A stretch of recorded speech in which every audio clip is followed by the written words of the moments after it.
Alright, welcome back everyone. It'll be episode 3 now of our Let's Play Orna series that will be starting up today. Today we'll be pushing past level 10, which will include a interesting upgrade to our feature set here and allow us to do a few more things in the game that we haven't done before. Let's slash our way through a crow here and get started.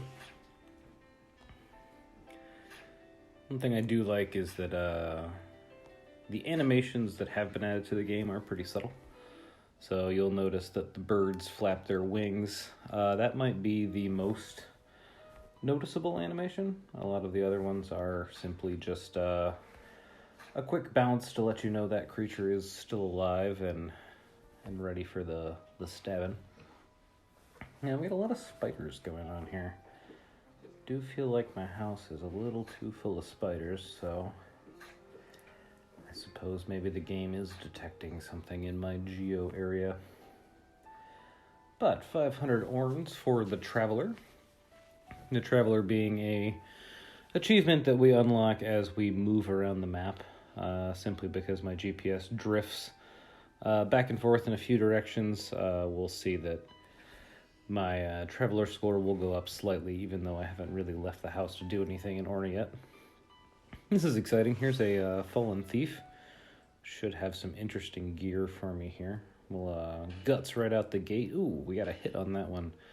So that was a critical for guts, even though it's only 20 on the attack. My normal attack now doing about 10. So we're going to be hitting this guy at least 14 more times.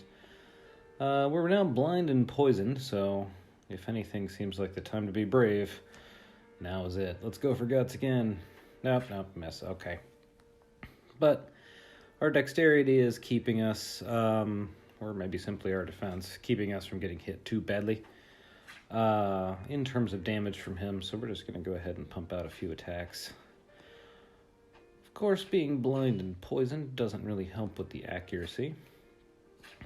Thankfully, Gurpgork's got quite the Bowie knife on him there and is flailing it around in a pretty good fashion. Mentioning my knife, however, has me realizing that we are attacking. But I'm not sure we're attacking with anything but our fists, because I forgot that at the end of last episode we left something with our awesomely named blacksmith. So we are beating up this guy with our fists. Ladies and gentlemen, I made no claims in terms of knowing what I'm doing. But let's see, if we go back to the blacksmith, he should probably have something for us. Hey, there's our Fallen Thief's dagger. Up at level 2 now, which means if we go back into our equipment, we'll notice that we didn't have a weapon. So back up to 60 on the attack. At level 2, that weapon's going to be doing quite a bit of damage compared to our fists. So just to give that a try, let's find ourselves a level 10 snake. Give it a quick stab. 73 damage on that. That sounds very good. Alright. So we got a little red dot down by our character icon. That's indicating that we've got something to check up on.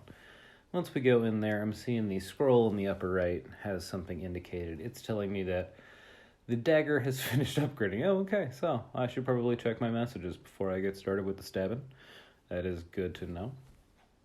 Going back in here, though, looks like not too much else is going on until I hit level 10, which should be probably this rat. Give that a quick stab, knock him down, and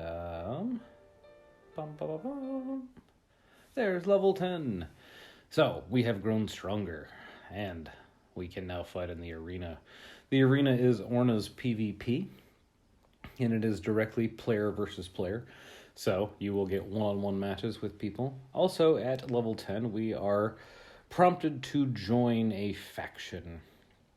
And if you've ever watched your Avatar: The Last Airbender, this will feel a little bit familiar. The factions are divided up into the elements, with fire, water, electricity, and earth being represented.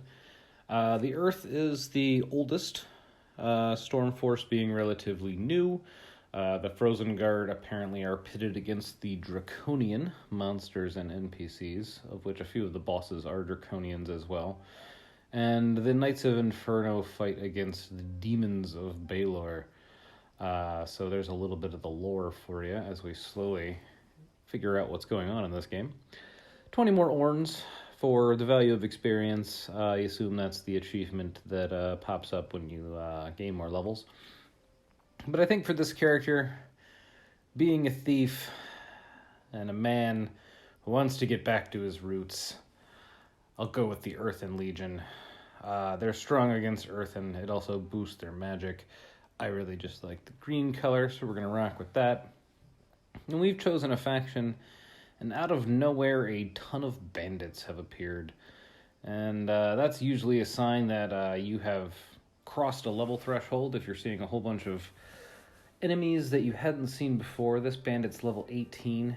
He's got 92 hit points, so it looks like he's going to take 2 hits to go down, but provide quite a bit of experience. Also a hood and a cloak that may end up being tier 2. Let's take a look.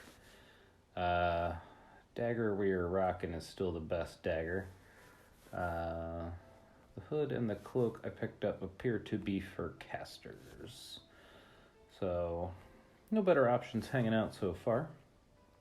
We'll keep taking a look around. Here's a spider that has no idea what's coming. And the caster enemies, especially the mages, should be able to all go down in one hit now, assuming I have a weapon. And then some of the hardest things to take down are going to be these slimes, just because a lot of times when you attack them, the physical damage doesn't do nearly as much as you would hope it would. Plunging your knife into a pile of goo, I imagine, has that effect.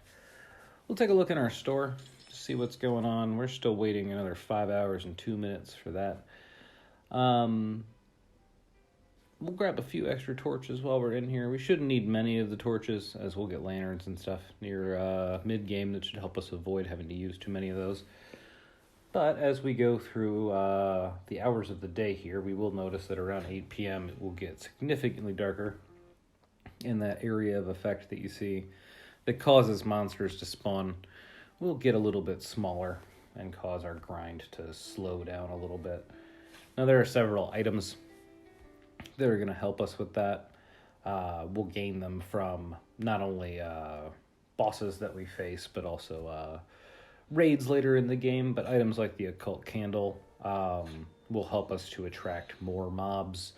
Items like the dowsing rod will help us find some of those slightly rarer drops that we would have to play a lot more battles through if we really wanted to see a lot of the legendary and ornate items coming from some of the drops.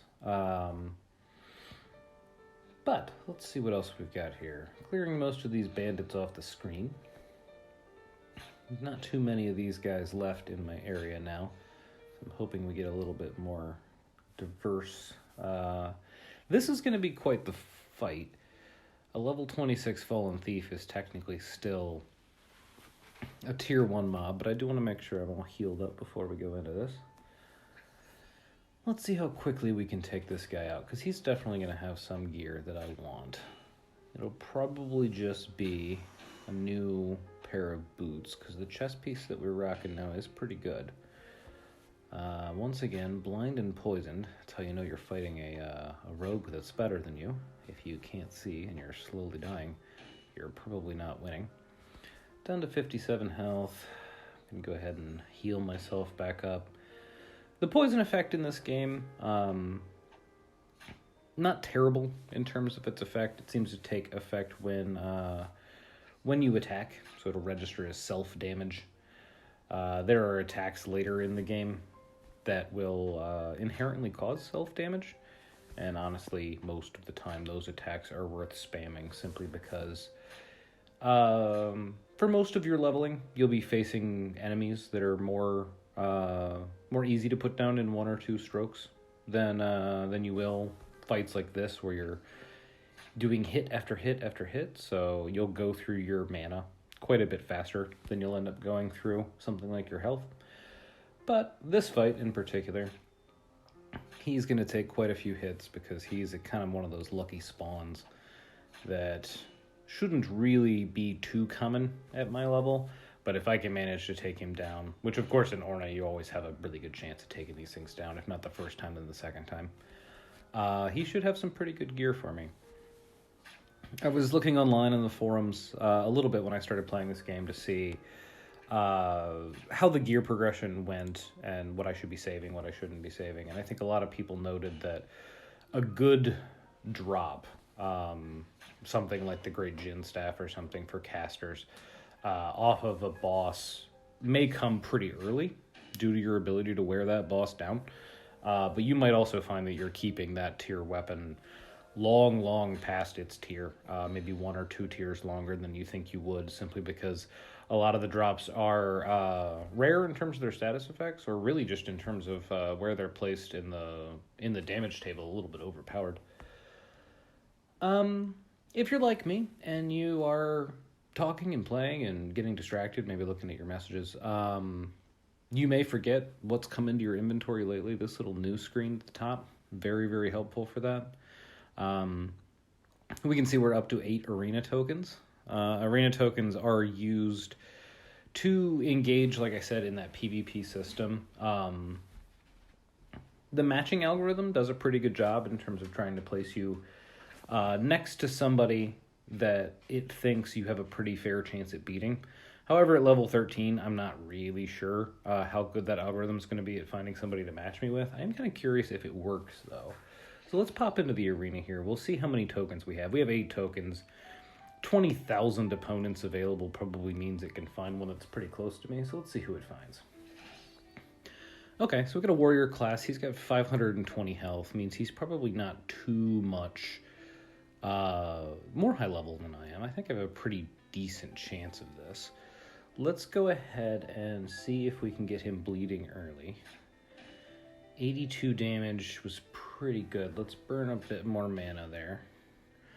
In a PvP fight, we know that we can't use potions, essentially. The fight is the fight, and whoever runs out of health first runs out. So conserving mana becomes way more of a play. For instance, I'm just going to reuse Guts here for the last 2 just to see if I can get that higher level damage, which I did. There's a 134 hit. I think that's my best hit. This guy is totally toast. Goodbye, Inconhito.